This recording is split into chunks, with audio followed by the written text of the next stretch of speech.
Hello everyone, welcome to our YouTube channel Jyoti Shikshalaya. तो आज हम करेंगे हमारे जो पार्ट के क्वेश्चन बचे हुए थे ना, कौन से पार्ट के, प्रोबेबिलिटी वाले, परमुटेशन एंड कॉम्बिनेशन वाले, क्योंकि एक पार्ट हमने कर लिया है, सेकंड पार्ट हम करने जा रहे हैं। ठीक है, तो चलिए शुरू करते हैं। टोटल हमने जो है 11 क्वेश्चन कर लिए थे, तो आज हम उससे आगे करेंगे 12वां क्वेश्चन। टोटल हमारे हैं 21 क्वेश्चन। ठीक है, तो आज ये पार्ट जो हमारा कंप्लीट हो जाएगा। देखिए क्या कहता है question number 12। The sum of all the numbers that can be formed with the digit 2 3 4 5 taken all at a time is equal to.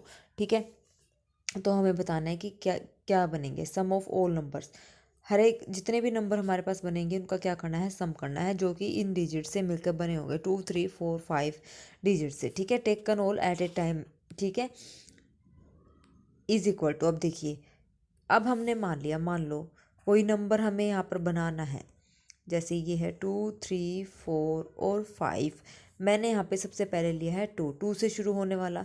तो ये क्या होता है, वंस टेंस 100 और 1000 प्लेस पे, यानी कि 2000 मल्टीप्लाई हो जाएगा। कितने फैक्टोरियल, कितने नंबर बचे, 1 2 3। इन 3 नंबर्स को मैं यहाँ पर कितने तरीक़ों से अरेंज कर सकती हूँ, 3 फैक्टोरियल तरीक़ों से, तो यानी कि 6। फिर प्लस में यहाँ पर अगर 2 आ जाता है सेकेंड प्लेस पे, तो ये हमारा हो जाएगा 200। फिर आगे हमारे पास 2 बॉक्स खाली रहेंगे। यहाँ पर इन नंबर्स को कितने तरीक़ों से भर सकती हूँ, बचेंगे तो 3 ही, तो इनको भी मैं 3 फैक्टोरियल वे से भर सकती हूँ। तो मल्टीप्लाई 6, फिर प्लस में ये आ जाएगा हमारे पास 20 मल्टीप्लाई 6, और प्लस में क्या आ जाएगा 2 मल्टीप्लाई 6। ये हमारे पास नंबर आएगा जब हम 2 से नंबर को, या कोई नंबर हम यहाँ पर 2 से बना रहे हैं। ठीक है, आया समझ में। अगर हमने स्टार्टिंग 2 नंबर से करी है, तो ऐसे कितने नंबर हैं जो यहाँ पे 2 से शुरू होने पर बनेंगे। अगर सेकंड नंबर पे 2 आ जाए, थर्ड नंबर पे 2 आ जाए, और फोर्थ नंबर पे 2 आ जाए, तो सबसे पहले हम 2 डिजिट जो है उसका यहाँ पर बता रहे हैं। तो ये हो जाएगा हमारा डिजिट 2 से शुरू होने वाले नंबर्स, बीच में आने वाले, लास्ट में, सेकेंड लास्ट में। ठीक है, तो टोटल यहाँ से हम क्या करेंगे, 2 मल्टीप्लाई 6 कॉमन ले लेंगे हम। अंदर हमारे पास बचेगा 1000, प्लस में 100, प्लस में 10, प्लस में 1। ठीक है, तो ये कितना हो जाएगा, 2 मल्टीप्लाई में 6, और ये हो जाएगा हमारे पास 1 1 1 1। ठीक है, तो यहाँ से 2 इंटू में क्या हो जाएगा, 6 6 6 और 6। सिमिलरली 3 से शुरू होने वाले में क्या आ जाएगा, हमारे पास आ जाएगा 3 इंटू में। तो सारे मैं लिख देती हूँ। 2 से शुरू होने वाले नंबर जो आए थे वो आया था 2 6 6 6, फिर प्लस में 3 6 6 6 6, और फिर प्लस में 4। सेम यही ऐसे प्रोसीजर हमारा रहेगा। फिर उसके बाद है प्लस में 5 6 6 6 और 6। इन सबको क्या करेंगे, ऐड। 4 और 3 7, और 2 9, और 5 हमारे पास कितने हो जाएंगे, 9 और 5 14। फिर मल्टीप्लाई में इस नंबर से इसकी क्या कर देंगे, मल्टीप्लाई। इस नंबर से मल्टीप्लाई करने के बाद हमारा जो आंसर आएगा, फर्स्ट ऑप्शन हमारे यहाँ पर करेक्ट हो जाएगा। ठीक है, आ गया समझ में। मुश्किल नहीं था, बस स्टेटमेंट हमें समझ आनी चाहिए कि वो हमसे क्या पूछ रहा है। ओके, फर्स्ट ऑप्शन यहाँ पर करेक्ट है। Next, 2 card are drawn simultaneously from a well shuffled pack of 52 cards. The mean of the number is of king. Mean हमें यहाँ पर बताना है। ठीक है, तो किंग आने की प्रोबेबिलिटी यहाँ पर की क्या है। मीन हमारे पास क्या होता है बाइनोमियल में, तो ये होता है E X is equal to summation X P of x is equal to X. X 0 to n चलता है। एन यहाँ पर अब हमें पता करना है कि क्या हमें निकालना है, हमें निकालना है यहाँ पर किंग। ठीक है, कितने किंग यहाँ पर हमें ड्रॉ करने हैं, नंबर ऑफ किंग हमें यहाँ पर बताने हैं। ठीक है, तो एक मिनट, अब यहाँ पे देखो एन हमारा यहाँ पर क्या रहेगा, 2 कार्ड्स निकालने, तो यहाँ पर ये हमारी एन की वैल्यू है। दैट मीन्स ये हो जाएगा समीशन एक्स 0 से 2 एक्स इंटू में P of x is equal to x. अब यहाँ पे इसको समीशन खोलेंगे तो 0 मल्टीप्लाई में P of x is equal to 0, plus में 1 इंटू में P of x is equal to 1, और फिर प्लस में 1 2 इंटू में P of x is equal to 2। तो हमें ये तो निकालने की जरूरत ही नहीं है 0 पे वैल्यू, हमें निकालना है P of x is equal to 1, उसकी मल्टीप्लाई 1 से करेंगे। फिर हमें निकालना है P of x is equal to 2, उसकी मल्टीप्लाई 2 से करेंगे, और फिर दोनों को क्या कर देंगे, ऐड कर देंगे। वो हमारा क्या आ जाएगा, मीन आ जाएगा। ठीक है, अब निकालो। देखो हमारे पास कितने किंग होते हैं, हमारे पास होते हैं किंग टोटल 4। कितने किंग होते हैं हमारे पास, 4। ठीक है। तो x is equal to 0 that means no king, no king, और ये तो हमें निकालना ही नहीं क्योंकि इसकी मल्टीप्लाई 0 से हो जाके ये तो 0 खत्म हो जाएगा। अब हमें बात करनी है x इज इक्वल टू 1 पे और x इज इक्वल टू 2 पे। यहाँ पर मतलब है 1 किंग हमें निकालना है और x इज इक्वल टू 2 का मतलब 2 किंग हमें यहाँ पर निकालने हैं, ठीक है। और देखो अब यहाँ पे ये आ गया 1 किंग के लिए हमारे पास क्या रहेगा, जब हमें एक किंग निकालना है तो यानी कि टोटल 4 किंग है, 4c1, ठीक है। रिप्लेसमेंट नहीं करनी है, एक बार निकल गया तो निकल गया, तो 48 बच गए क्योंकि टोटल 52 कार्ड हैं। 4 किंग हमने निकाले तो 48, 4c1 में से एक किंग अगर हम निकालेंगे तो वो उस किंग में से निकलेगा, बाकी बचे हुए कार्ड में से निकल जाएगा और नीचे आ जाएगा 52 में से टोटल हमने निकाले हैं 2, ठीक है। इसको सोल्व करना है और इसकी मल्टीप्लाई 1 से करनी है। अच्छा जी, x इज इक्वल टू 2 की बात है तो 4c2 हम निकालेंगे, दोनों किंग निकाल लिए तो आगे हमें कुछ करना ही नहीं है, ये हो जाएगा 52c2, ठीक है। यहाँ से इसको सोल्व कर लो, दोनों को सोल्व करेंगे तो हमारे पास आ जाएगा 1 इंटू में 32/2 फिर प्लस में 2 इंटू में 1/2 तो ये हो जाएगा 32, 33, 34 बटे में 221, ये हमारा आ जाएगा आंसर, ठीक है। आ गया समझ में? तो यानी कि फोर्थ ऑप्शन हमारे यहाँ पर क्या हो जाएगा, करेक्ट हो जाएगा, फोर्थ ऑप्शन इज राइट, ठीक है। Next question, there are 100 students in a class in an examination, 50 students of them failed in mathematics. एक बार स्टेटमेंट अच्छे से समझ लेना, फिर सारी चीज़ें मैं एक बार में मतलब लिख दूंगी, बार बार स्टेटमेंट नहीं पड़ जाएगी क्योंकि बहुत लंबी स्टेटमेंट है, ठीक है। जो 50 स्टूडेंट्स हैं वो मैथ में फेल हो चुके हैं, 45 स्टूडेंट्स फिजिक्स में हो चुके हैं, 40 स्टूडेंट्स स्टैटिस्टिक्स में और 32 failed in exactly 2 of these 3 subject. 2 of these, in 3 subjects में से किसी 2 में बच्चे फेल हो गए हैं, कितने हैं टोटल 32। अब ये हमें ये नहीं पता कि कौन से 2 सब्जेक्ट में वो फेल हुए हैं, ठीक है। इन तीनों में से बोला कोई भी 2, मैथ फिजिक्स भी हो सकता है, मैथ स्टैटिक्स भी होता है, फिजिक्स स्टैटिक्स भी हो सकता है। Only 1 student pass in all the 3 subjects, एक स्टूडेंट हमारा पास हुआ है तीनों सब्जेक्ट्स में से।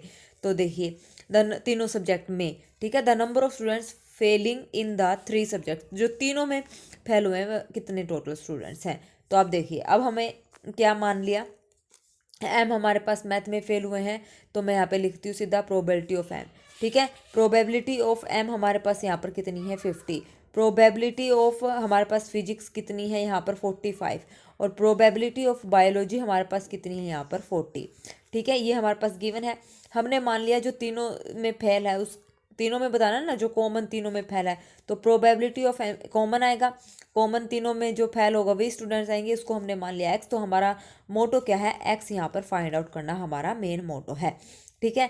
अब इसने एक लाइन ये बोली थी, क्या लाइन की 32 failed in exactly 2 of these 3 subjects. तो इसका मतलब क्या है, अभी यहाँ पे इसका मतलब ये है कि कोई भी 2 सब्जेक्ट कॉमन लो, ये प्रोबेबिलिटी है, प्लस में कोई भी 2 सब्जेक्ट मैथ फिजिक्स में हो सकता है वो फेल, या फिर फिजिक्स और बायोलॉजी में हो सकता है, फिजिक्स बायोलॉजी और मैथ में हो सकता है, ठीक है। और माइनस में क्या करेंगे 3x इज इक्वल टू कितने हैं 32, माइनस करेंगे क्योंकि तीन बच्चे तो जो है क्या है 3 सब्जेक्ट हैं और फेल भी हैं उसमें, तो जो तीनों में फेल है उसकी प्रोबेबिलिटी x थी और टोटल सब्जेक्ट है 3, तो उसको तो माइनस ही करना पड़ेगा। हमें तो क्या बताना है, इन दोनों 2 फेल है 3 सब्जेक्ट में से, तो माइनस में 3x ही आएगा 32। इसकी वैल्यू हमारे पास क्या हो जाएगी, इस 3x को मैं इधर ले आऊँगी, 32 प्लस में 3x, इसको नाम दे दो फर्स्ट इक्वेशन, ठीक है। अब ओनली 1 स्टूडेंट पास है तो दैट मीन्स 1 स्टूडेंट पास है, तो M union P union B कितनी गिवन हो जाएगी, 100 स्टूडेंट्स में से एक स्टूडेंट पास है तो 99 बच्चे यहाँ पर क्या है जो बच गए वो फेल, ठीक है। और हमें ये बताना है कौन सा तीनों में फेल है। तो अब यहाँ पे देखिए अब हमें क्या निकालना है, यहाँ पर हमें फॉर्मूला पता है, सारी वैल्यूज हम हमारे पास हैं, union B is equal to, इसका फॉर्मूला क्या होता है, मैं डायरेक्ट लिखती हूँ P of M plus P of P plus P of B, फिर आ जाएगा माइनस में P of M intersection P, minus में P of P intersection B, minus में P of B intersection M, और ये आ जाएगा प्लस में M P of M intersection P intersection B, ठीक है। ये आ जाएगी, इनकी वैल्यू तो अभी हमने निकाली थी 32 प्लस एक्स, ठीक है। और इसकी वैल्यू भी हमारे पास पता है और इसकी वैल्यू भी इसकी वैल्यू हमें पता है, और ये हमारे पास x के इक्वल है, ठीक है। तो x की वैल्यू यहाँ से निकल जाएगी, सारी वैल्यूज रखने के बाद तो x की वैल्यू हमारे पास आ जाएगी 2, यानी कि 2 बच्चे ऐसे हैं जो तीनों सब्जेक्ट में क्या है फेल हैं। तो थर्ड ऑप्शन हमारा यहाँ पर क्या हो जाएगा, करेक्ट हो जाएगा, ठीक है। वेन डायग्राम से भी हम इसको कर सकते हैं, ठीक है। आ गया समझ में। चलिए next, an email password must contain 3 character. एक ईमेल पासवर्ड है जो कि 3 करैक्टर को कंटेन करता है, 3 करैक्टर का पासवर्ड है। The password has to contain 1 numeral from 0 to 9। एक न्यूमेरिकल वैल्यू को जो है कंटेन करता है, जैसे मान लो ये हो सकता है A to B, इस टाइप से भी हो सकता है A to C, कुछ भी मतलब हो सकता है। एक मतलब एक यहाँ पर न्यूमेरियल वैल्यू होनी चाहिए 0 से 9 पे। अच्छा, उसके बाद 1 upper case and 1 lower case character from the English alphabet. मतलब एक अपर केस इंग्लिश अल्फ़ाबेट का और एक लोअर केस इंग्लिश अल्फ़ाबेट का रखना है। और 1 न्यूमेरियल वैल्यू कैसी होनी चाहिए हमारी, कैसी होनी चाहिए, 0 to 9 के बीच में। अब इसने ये नहीं बोला, स्टार्टिंग में भी हो सकती है 1AC ऐसे भी हो सकती है, 2AC ऐसे भी हो सकती है, B हो सकती है। मतलब न्यूमेरियल वैल्यू होनी चाहिए, कहने का मतलब ये है। और एक अपर केस एक लोअर केस करेक्टर हमारे पास होना चाहिए, ठीक है। अच्छा जी, how many distinct passwords are possible, कितने पासवर्ड यहाँ पर पॉसिबल है, ठीक है। अब 0 से 9 पे टोटल कितने डिजिट हमारे पास हो गई, टोटल हो गई हमारे पास 10। तो नंबर ऑफ चॉइसेस 10C1, क्योंकि एक ही करेक्टर हमें यहाँ पर लेना है तो ये हो जाएगा 10, ठीक है। सेकंड करेक्टर हमें लेना है अपर अल्फ़ाबेट का, यानी कि 26C1 कितना हो जाएगा 26। और लोअर अल्फ़ाबेट भी हमें लेना है तो 26C1 यानी कि 26। तो तीनों को क्या करेंगे, हम तीनों को मल्टीप्लाई करेंगे। और साथ में एक बात देखिए, 3 वर्ड हैं। अब 3 वर्ड में मैंने क्या बोला है, 1A B A2 इस टाइप से मतलब हो सकते हैं, आगे पीछे अरेंज हो सकते हैं। तो 3 करैक्टर को अरेंज करने के तरीके 3 फैक्टोरियल तरीके हैं। तो इनकी मल्टीप्लाई कर दो, 10 मल्टीप्लाई 26 मल्टीप्लाई 26 और मल्टीप्लाई 3 टू जाए यानी कि 6 इज इक्वल टू कितना आ जाएगा, 40,560 तरीके हैं, ठीक है। कितने करैक्टर बन सकते हैं, 40,560 पॉसिबल है यहाँ पर पासवर्ड, ठीक है। 3 ऑप्शन यहाँ पर करेक्ट है। आ गया ना समझ में, क्योंकि तीनों वर्ड को हमें अरेंज भी तो करना है, आगे पीछे भी हो सकते हैं, ठीक है ना। वो कोई ज़रूरी नहीं, उन्होंने फिक्स नहीं बताया था कि भी फिक्स है पहले नंबर पे हमें अल्फ़ाबेट ही लेना है, ठीक है। तो वो कुछ भी हमारा हो सकता है। चलिए next, 3 fair cubical dice are thrown simultaneously. 3 dice throw करी हैं तो टोटल फेवरेबल केस कितने हो गए, 6 की पावर 3 यानी कि 216, ठीक है। यहाँ तक आ गया समझ में। उसके बाद है the probability that all the 3 dice have same number. तीनों डाइस के पास सेम नंबर होने चाहिए। बहुत ही ईजी क्वेश्चन है, देखिए टोटल 216, तो 3 सेम होने चाहिए। तो कितने केस बनेंगे, 1 1 1 2 2 2 अप टू सोन 6 6 6, टोटल 6 ही बनेंगे। तो 6 अपॉन में 216 ये हो जाएगा हमारे पास 36, 1/36 यानी कि थर्ड ऑप्शन यहाँ पर करेक्ट है, ठीक है, इजी। चलिए next, an urn contain 10 black ball and 5 white balls. Total balls कितनी होगी, 15। 2 बॉल्स हमें निकालनी है, 1 after the other without replacement. What is the probability that both drawn are black, दोनों ब्लैक बॉल हैं। टोटल बॉल हमारे पास कितनी है, 15 है, ठीक है। तो 15 है, तो पहले हमने क्या करा है, प्रोबेबिलिटी निकाली है ब्लैक बॉल की। तो 10/15 आ जाएगा, ठीक है। कितने आ जाएगा, 10/15 मल्टीप्लाई दूसरी सेकेंड टर्म में भी हमें क्या चाहिए, ब्लैक बॉल। तो एक कम हो जाएगी, क्योंकि एक बॉल हमने निकाल ली, तो 9/14 हो जाएगी। तो ये कितनी हो जाएगी, 90/15 गुना में 14। तो यहाँ से इसको सोल्व करेंगे तो कट पिट के हमारे पास जो आंसर आएगा वो क्या आ जाएगा, हमारे पास 3/7। क्या आ जाएगा, 3/7। 2 सत्ते यहाँ से हम काटेंगे, 2 सत्ते 14, 45 दूनी 90 होता है, 15 तिये 45, सो 3/7, ठीक है। तो ये हमारा आंसर आ जाएगा। आ गया समझ में। सेकंड ऑप्शन हमारा यहाँ पर क्या है, करेक्ट है, 3/7। Next question, an urn contain 9 balls of which 3 are red 4 are blue 2 are green. Total कितनी हो गई, 3 और 4 7 और 2 9, ठीक है। 3 बॉल्स आर ड्रॉन, 3 बॉल हमें निकालनी है विदाउट रिप्लेसमेंट के। The probability that 3 balls have different colour. तीनों डिफरेंट कलर की हों, इसकी प्रोबेबिलिटी हमारे पास क्या रहेगी।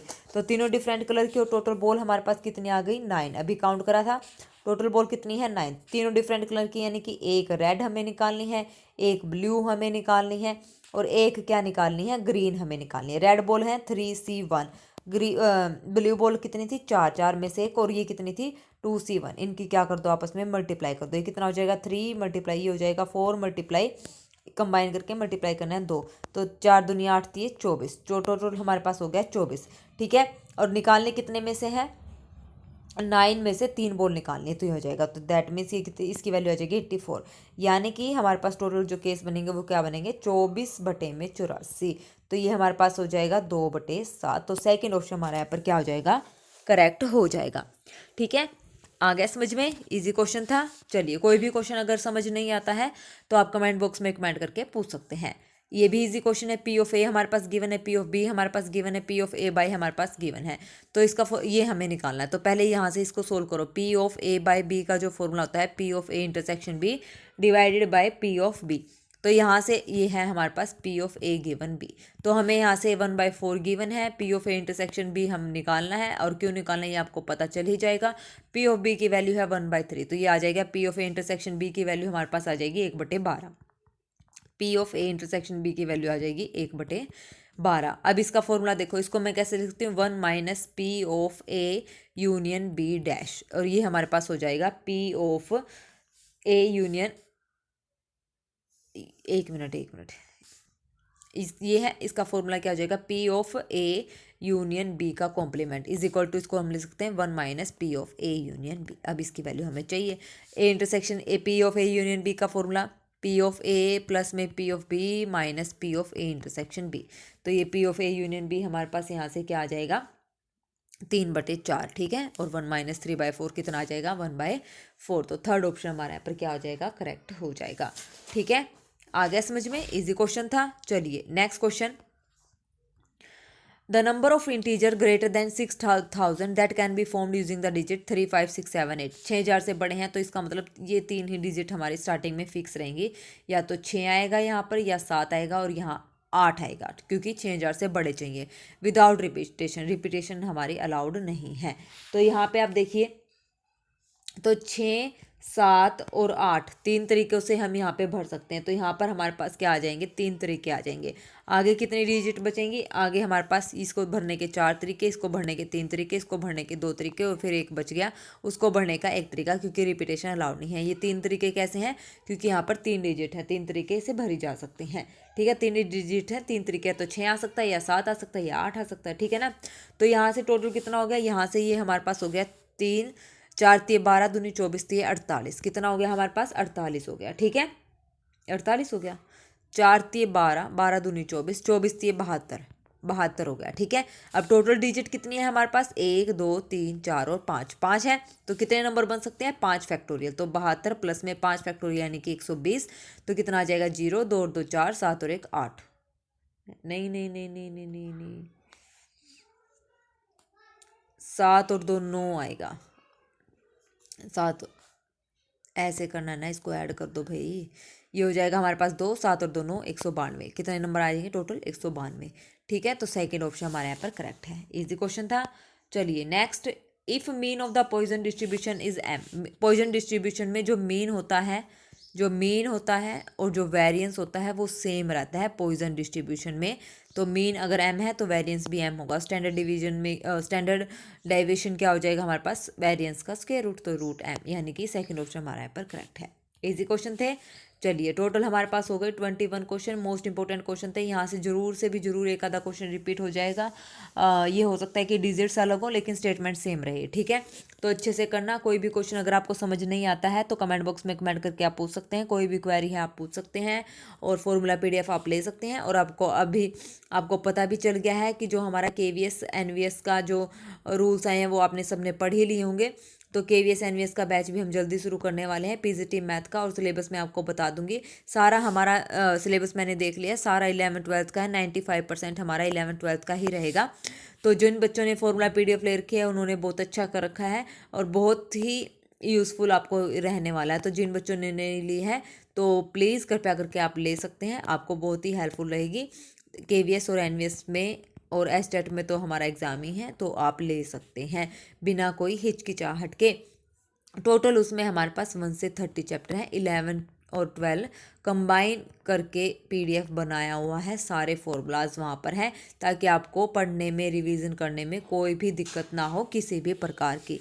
ठीक है, तो आज के लिए बस इतना ही। Thank you very much, have a nice day.